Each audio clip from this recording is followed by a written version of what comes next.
On Apos a déclaré morte pendant Apos, accouchement. La maîtresse de mon mari a porté ma robe de mariée pour fêter ça.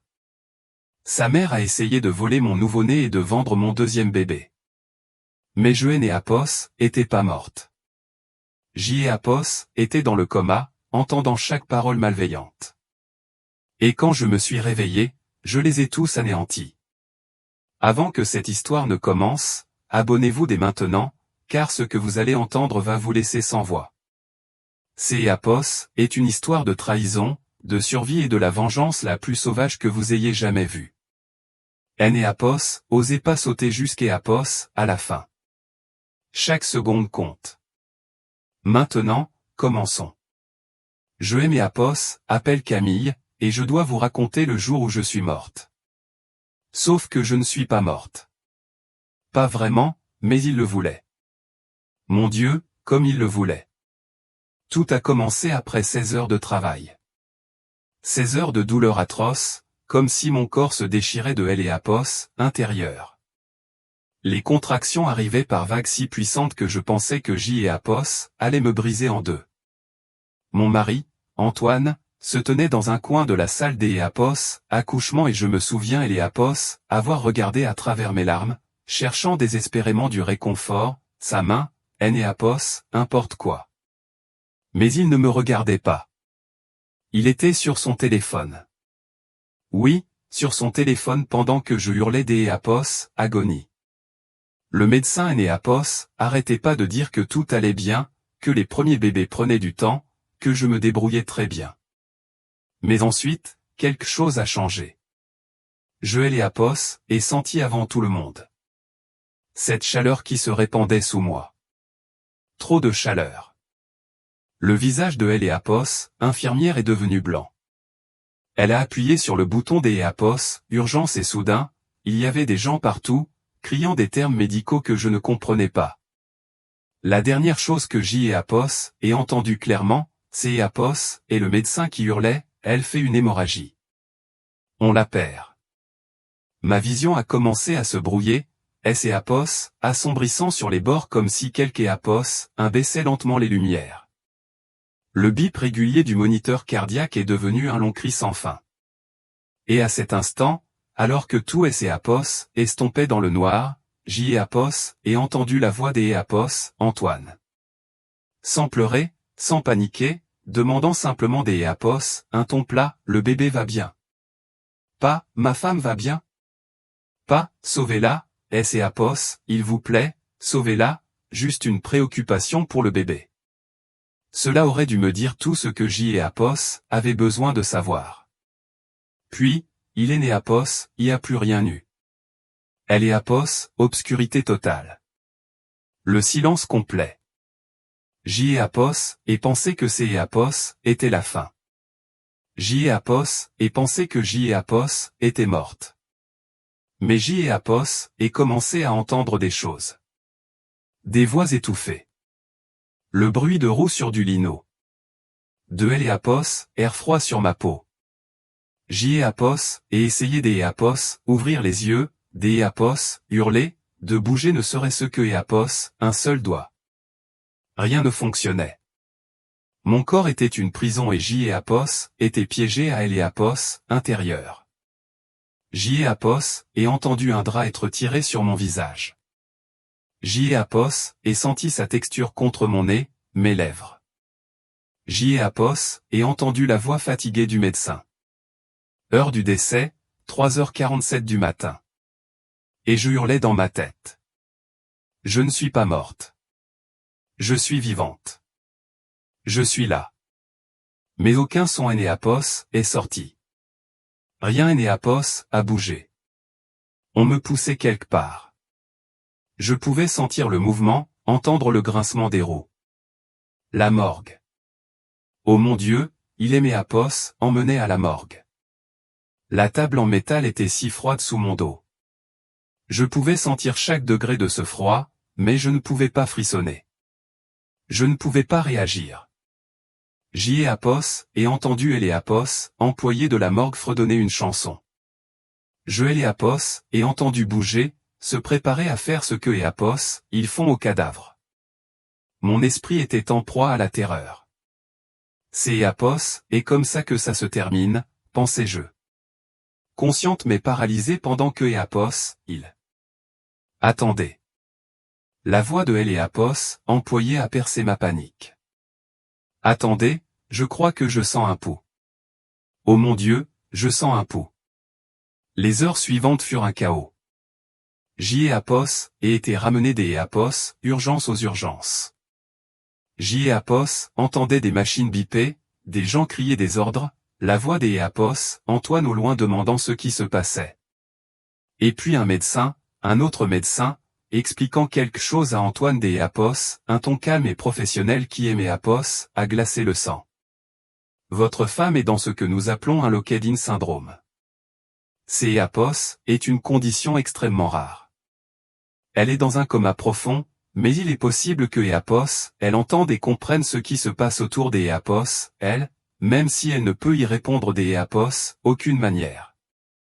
Elle est sous assistance respiratoire maintenant. Il y eut une longue pause. Puis Antoine a demandé, et je et Apos, oublierai jamais le ton de sa voix, peut-elle et Apos, en remettre? C'est Apos, et peu probable, a dit le médecin. Peut-être 5% de chance. Elle pourrait rester comme ça pendant des mois, des années, ou ne jamais se réveiller.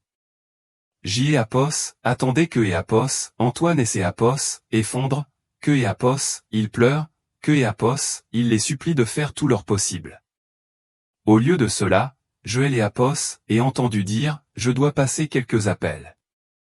Et il est parti. C'est Apos, et là que j'y ai Apos, ai entendu sa voix pour la première fois. Sa mère, Martine.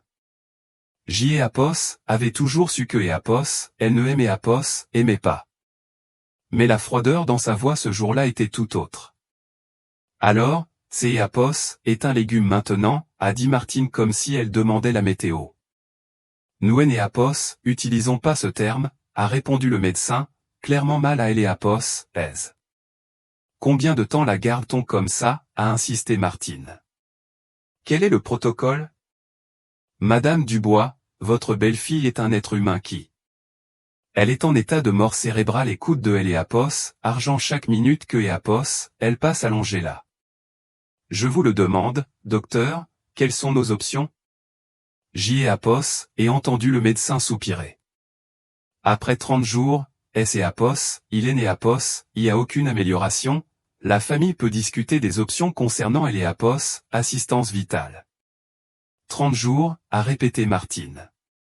C'est Apos, est gérable. Ils sont partis, et je suis resté seul avec les machines qui bipaient et mes pensées hurlantes. Mais alors, par miracle ou par malédiction, je les ai de nouveau entendus. Une infirmière avait accidentellement laissé un babyphone allumé dans ma chambre, et il captait les voix du couloir. La voix des Apos, Antoine, celle de Martine, et une troisième voix que j'y ai Apos, est reconnue immédiatement. Élodie, elle est Apos, assistante des Apos, Antoine, la femme que je soupçonnais des Apos, être sa maîtresse depuis des mois. En fait, c'est Apos, est parfait, disait Martine. Parfait? Antoine semblait confus. Maman, ma femme est dans le coma. Exactement. Elle est comme morte. Antoine, tu as le bébé. Tu auras Apos, argent de Apos, assurance. Et Élodie pourra enfin prendre la place qui lui revient. Mais elle est toujours techniquement en vie, a dit Antoine. Et j'y ai Apos, et remarqué que Apos, il est né Apos, avait pas Apos, air horrifié. Il avait Apos, air incertain, comme Apos, il cherchait la solution à un problème. Pas pour longtemps, a dit Martine. Les hôpitaux détestent garder les patients dans le coma. Trop cher. Attendons 30 jours, puis on la débranche. Propre, légal. Personne ne se doutera de rien. Et ses parents, a demandé Antoine. Je et Apos, en occupe. On leur dit que Apos, elle est déjà morte. Cercueil fermé, enterrement, crémation, tout le tralala. Ils habitent en Bretagne, ils ne sauront jamais la différence. La voix des Apos, Élodie était douce, presque tendre. Tu es sûr de ça, chérie? Je n'ai et jamais été aussi sûr de toute ma vie, dit Martine, et je pouvais entendre le sourire dans sa voix. Bientôt, tu auras tout ce que tu as toujours voulu. La maison, le mari, le bébé, tout.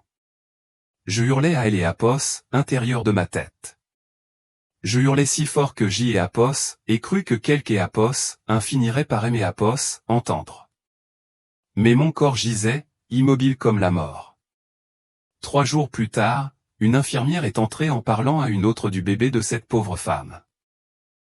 Apos, et apprit que Apos avait eu une fille. Il est Apos, appelé Manon, pas Espérance, le nom que Apos avait choisi. Martine Apos avait changé.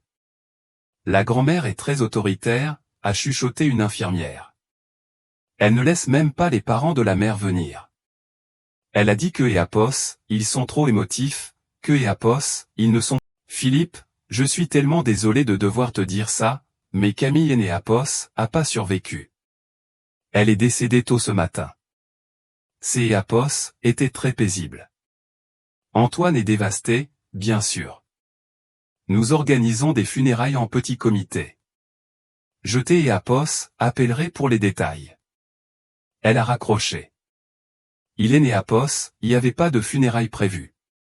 Mes parents pensaient que Apos était morte, et je ne pouvais pas leur dire que Apos était en vie. Des larmes ont coulé sur mon visage, la seule chose que mon corps pouvait faire, et une infirmière les a essuyées doucement, pensant que Apos était juste une réaction automatique. Au 7e jour, Élodie avait emménagé dans ma maison. Je le savais parce que les infirmières parlaient de tout. Tu y crois, a dit Apos, une en vérifiant mes constantes. Sa copine a emménagé. Ils organisent une sorte de fête ce soir. Un apéritif dînatoire pour Apos, arrivée du bébé. Le bébé est né Apos, a que Apos, une semaine et la mère est ici, dans le coma. Quel genre de personnes sont-ils? La fête? Apos en est entendu parler par bribes par le personnel soignant les jours suivants. Martine avait envoyé à mes parents une mauvaise adresse et une mauvaise heure. Ils sont arrivés avec 2 heures de retard pour trouver la fête en plein essor. Élodie tenant mon bébé. Antoine la présentant comme la nouvelle mère de Manon. Ma mère hurlant. Mon père essayant de passer la sécurité. Martine les faisant expulser de la propriété. Apos, et le bébé de ma fille, avait pleuré ma mère. Apos, et ma petite fille. Et Martine avait répondu, froide comme la glace, plus maintenant. Vous Apos, avez aucun droit ici. Les infirmières étaient consternées. Certaines voulaient le signaler, mais signaler quoi? Être cruel Apos, et pas illégal. Alors, je suis resté là, jour après jour, à écouter ma vie se faire effacer. Élodie portait mes vêtements, dormait dans mon lit, élevait ma fille. Ils avaient jeté toutes mes photos, redécoré la chambre du bébé, changé tout ce qui leur rappelait moi. Le 14e jour, Martine a rencontré un agent Apos, assurance à la cafétéria de Apos, hôpital. Une de mes infirmières a surpris la conversation et Apos a raconté à une autre juste devant ma porte, pensant que je ne pouvais pas entendre. Cette femme est en train de discuter Apos, assurance vie alors que sa belle-fille est à Apos, étage dans le coma. Elle demandait quand il pourrait réclamer les 500 000 euros. Apos, agent lui a dit, Écho, pas avant que Apos, assistance vitale ne soit retirée et que le décès soit déclaré. Écho, elle a souri et a dit, Écho, ça tombe bien, Apos est au 30e jour. Parfait. Écho. Il comptait les jours Apos, à ce que Apos, il puisse me tuer légalement. Mais le 20e jour, tout a changé Apos, une manière que personne Apos attendait. Le docteur Bernard a demandé une réunion urgente avec Antoine. Apos, et entendu la voix agacée Apos, Antoine dans le couloir. Quoi encore? Je suis très occupé. Monsieur Dubois, Apos, est à propos de Apos, accouchement de votre femme. Il y a quelque chose dont vous Apos, avez pas été informé. Le docteur Bernard semblait nerveux. Je vous écoute. Votre femme a accouché de jumelles. 2 bébés, des jumelles. Le silence qui a suivi était assourdissant. Quoi? La voix des Éapos, Antoine était à peine un murmure. Que Éapos, est-ce que vous venez de dire? Pendant Éapos, urgence, votre femme a accouché de jumelles. Le 2e bébé a eu besoin de soins intensifs. Elle est restée en néonatologie tout ce temps. Elle est stable maintenant. Et pourquoi ne Éapos, a-t-on rien dit? La voix des Éapos, Antoine montait. Nous avons essayé de vous informer à plusieurs reprises, mais vous avez dit de gérer toutes les questions médicales et de ne pas vous déranger avec les détails, sauf si absolument nécessaire. Nous nous sommes concentrés sur la santé des 2 bébés. La seconde se porte à merveille maintenant et est prête à. Qui est au courant? Juste le personnel médical directement impliqué. Le bébé Éapos a pas encore de nom. Nous attendions que vous, Éapos, en parlez à personne des Éapos, autre. Personne. Vous comprenez? Le docteur Bernard a hésité. Monsieur Dubois, c'est Éapos, et votre fille, la fille de votre femme. Vous ne pouvez pas. Éapos, et dit de Éapos, en parler à personne. Éapos, ait besoin de réfléchir. Moins des Éapos, 1 heure plus tard, Antoine était de retour avec Martine et Élodie. Éapos, ait entendu chaque mot depuis le poste des infirmières devant ma chambre. Martine était furieuse. 2 bébés? 2? Pourquoi Éapos, as-tu pas vérifié? Pourquoi Éapos, as-tu pas demandé? Je Éapos, y ai pas pensé. Je ne savais pas, balbutiait Antoine. Ça complique tout, siffla Martine. Un bébé, on peut Éapos, expliquer. Nous avons Manon. Tout le monde Éapos, a vu. Mais un 2e bébé? Les gens poseront des questions. Où était-elle? Pourquoi ne Éapos, avons-nous pas mentionné? Alors, que Éapos, est-ce que Éapos, ont fait, a demandé Élodie. Il y eut une longue, terrible pause. Puis Martine a dit quelque chose qui a fait grimper mon moniteur cardiaque si violemment que les alarmes se sont déclenchées. On Éapos, en débarrasse. Quoi? Antoine semblait choqué, mais pas assez. Le 2e bébé. On l'a fait adopter, en privé. Éapos, et une amie qui cherche désespérément un bébé. Elle paiera 100 000 euros, sans poser de questions, en liquide. Tu veux vendre ma fille, a dit Antoine, mais sa voix manquait de conviction. Ce Éapos, est pas ta fille.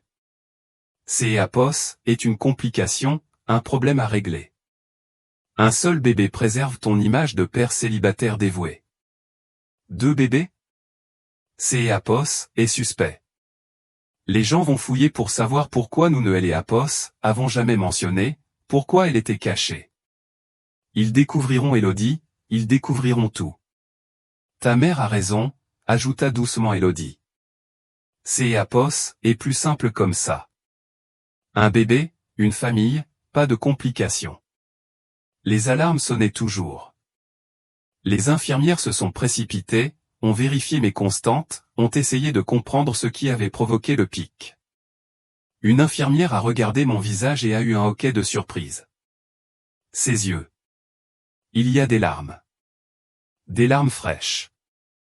Réponse automatique, a dit une autre infirmière avec dédain. Ça arrive avec les patients dans le coma. Mais la première infirmière Éapos, avait pas Éapos, air convaincu. Elle a quitté ma chambre et a immédiatement trouvé une superviseure. Je les ai entendus parler à voix basse et urgente à Éapos, extérieur. Quelque chose ne va pas. Le rythme cardiaque de la mère a grimpé en flèche juste au moment où ces gens discutaient. Je crois que Éapos, elle peut les entendre. Je crois que Éapos, elle a entendu ce que Éapos, il prévoit. Nous devons appeler les services sociaux, a dit la superviseure. Et la sécurité. Il prévoit de vendre un bébé. Pouvons-nous le prouver? Nous devons essayer. cette nuit-là, le 29e jour, quelques heures seulement avant que Eapos, il ne prévoit de me débrancher, quelque chose de miraculeux est produit. Ou peut-être que c'est Eapos, et la rage pure qui aime Eapos, a ramené. Peut-être que mon corps a finalement écouté mon esprit qui lui hurlait de bouger, de se battre, de se réveiller. À 23h47, mon index droit a tressailli. Eapos, infirmière de nuit Eapos, a vu. Elle a appelé le médecin. À minuit, mes doigts bougeaient de manière constante. À 1h du matin, mes paupières papillonnaient. Et à 2h17 du matin, le 29e jour, après près de 30 jours en enfer, mes yeux se sont ouverts. Le premier mot que Eapos ait réussi à murmurer fut « bébé ». Pas bébé, bébé, au pluriel. Le docteur Bernard était là. Madame Dubois, Camille, vous aimez Eapos, entendez? Vous me comprenez? Les deux, ai-je chuchoté. Mes bébés, toutes les deux. Où? Ses yeux et Eapos écarquillèrent. Vous êtes au courant pour les jumelles? Je Eapos, et regardez droit dans les yeux et je Eapos, et laissez tout voir. Toute la douleur, toute la rage, toute la connaissance. Eapos, et tout entendu, chaque mot. Pendant 29 jours. Le visage du médecin est devenu blême. Tout. La fête, la maîtresse, le projet de me débrancher, le projet de vendre ma fille. Ma voix se renforçait à chaque mot. Eapos, et tout entendu. En quelques minutes, ce fut une effervescence d'Eapos, activité. Eapos, assistante sociale de Eapos, hôpital a été appelé, la sécurité a été prévenue, et Eapos, et demandé que Eapos, on appelle mes parents. Quand ils sont entrés dans ma chambre 3 heures plus tard et Eapos, ont vu assise, éveillée, Eapos, il Eapos, arrivait quelque chose, la garde revient à mes parents. Eapos, assurance va dans un fonds pour mes enfants. Antoine Eapos, a rien. Eapos, avocat de mon père est arrivé moins d'Eapos, 1 heure après. Eapos, est avéré que Eapos, avait été plus prévoyante que je ne le pensais. Eapos, avait aussi installé des caméras de sécurité cachées dans ma maison des mois auparavant. Elles avaient tout capturé. Eapos, emménagement d'Eapos, Élodie, la fête, tout. À 10h du matin, le 30e jour, Eapos, heure exacte à laquelle il devait me débrancher, Antoine, Martine et Élodie sont entrés dans Eapos, hôpital. Martine portait des papiers. Élodie portait mon parfum. Je pouvais le sentir depuis le bout du couloir. Ils riaient de quelque chose. Ils se sont dirigés vers Eapos, unité de soins intensifs et le docteur Bernard les a interceptés. Avant que vous Eapos, entriez. A-t-il commencé? Nous Eapos, avons pas le temps, a sèchement coupé Martine. Nous avons les papiers légaux. Nous mettons fin à Eapos, assistance vitale au jour d'Eapos, oui. Je pense vraiment que vous devriez. A tenté à nouveau le docteur Bernard, mais Martine Eapos, a bousculé. Antoine et Élodie ont suivi. Ils ont ouvert la porte de ma chambre. Eapos, était assise dans mon lit, complètement éveillée, les regardant droit dans les yeux. La tasse de café dans la main d'Eapos, Antoine est tombé au sol et Eapos, est brisé. Élodie a poussé un cri. Martine a même reculé jusqu'Eapos, à Eapos, encadrement de la porte. Bonjour, ai-je dit, ma voix claire et forte. Surpris de me voir? La bouche d'Eapos, Antoine et Eapos, ouvrait et se fermait comme un poisson. Aucun mot ne sortait. Que Eapos, est-ce qui ne va pas? Ai-je continué. On dirait que vous avez vu un fantôme. Mais je ne suis pas un fantôme, Eapos, est-ce pas? Je suis bien vivante. Ce Eapos, est pas possible, a murmuré Martine. Tu étais en état de mort cérébrale. Non, ai-je dit. Eapos, était dans le coma. Il y a une différence. Et vous savez ce qui est intéressant avec certains types de coma? Parfois, on peut tout entendre. Absolument tout. Élodie a essayé de enfuir, mais quand elle est retournée, 2 policiers se tenaient dans embrasure de la porte. Personne ne bouge, a dit un des eux. J'y et regardez Antoine et et sourit. Ce était pas un joli sourire. Tu leur as parlé de notre deuxième fille? Ah, attends. Tu comptais la vendre pour 100 000 €. Je me souviens maintenant. J'y ai entendu ce plan-là aussi. Antoine est devenu complètement blanc. Deuxième. Tu es au courant, pour mes jumelles? Oui, Antoine. Pour mes 2 filles. Celle que Élodie prétend être la sienne, et celle que tu allais vendre à amie de Martine. Martine est jetée en avant, mais les policiers ont arrêté. Tu ne peux rien prouver de tout ça. Tu étais dans le coma, tu ne pouvais pas entendre. On parie. J'y et fait un geste vers assistante sociale qui tenait un dossier. Vidéosurveillance de ma maison, que j'y ai installé il y a des mois quand je soupçonnais adultère. Enregistrement de vos conversations dans les couloirs de hôpital. Témoignage des infirmières qui ont tout entendu. Relevé téléphonique. Relevé bancaire montrant que Antoine a déjà dépensé 50 000 € de mes économies. Je continue? Le policier est avancé. Antoine Dubois, vous êtes en état arrestation pour tentative de trafic enfants, escroquerie, complot en vue de commettre un meurtre et vol. Martine Dubois, vous êtes en état arrestation pour complicité pour tous les chefs accusations susmentionnées. Élodie, il la regarda, vous êtes placé en garde à vue pour être interrogé concernant des accusations escroquerie et de complot. Ma mère est alors entrée, portant un bébé dans chaque bras. Mes 2 filles, enfin réunies. Elle les a placées délicatement sur mon lit, une de chaque côté de moi. J'y ai et baissé les yeux sur elle. Des petits visages identiques dormant paisiblement. Et les larmes sont enfin venues. Celle-ci, ai-je dit en touchant le bébé à ma gauche, est Espérance, comme je ai toujours voulu. Et celle-ci, j'y ai touché le bébé à ma droite, et grâce, parce que est ce qui aimait a sauvé. La grâce. Antoine se faisait menotter. Il aimait à regarder avec quelque chose qui aurait pu être du regret. Camille, je et interrompu. Ne aimez adresse plus jamais la parole. N adresse plus jamais la parole à mes filles. Tu es né et plus rien pour nous maintenant. Rien. Martine hurlait des obscénités pendant que emmenait. Élodie pleurait, son mascara coulant sur son visage, suppliant quelque un de la croire quand elle disait ne rien savoir du projet de vente du bébé. Mais J et avait fini de les écouter. J et avait fini être la victime de ma propre vie.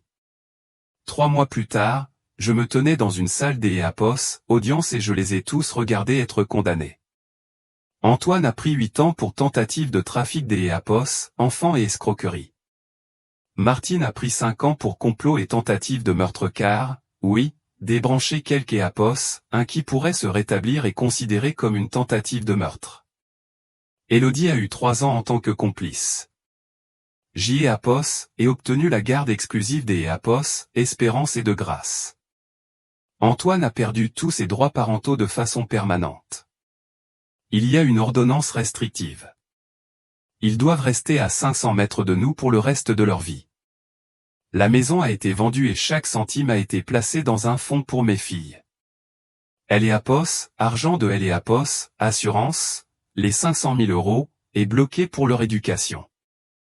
J'y ai emménagé chez mes parents, du moins temporairement, et j'y ai commencé à écrire un livre sur mon expérience.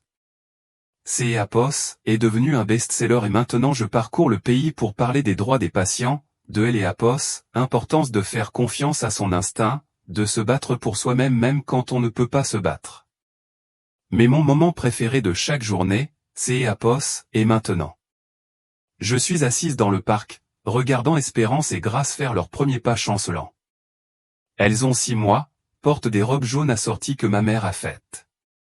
Elles sourient, rient, tendent la main vers des papillons que Éapos, Hélène et Éapos, attraperont jamais. Antoine a essayé de aimer Éapos, enterré. Martine a essayé de aimer Éapos, effacé. Élodie a essayé de me remplacer.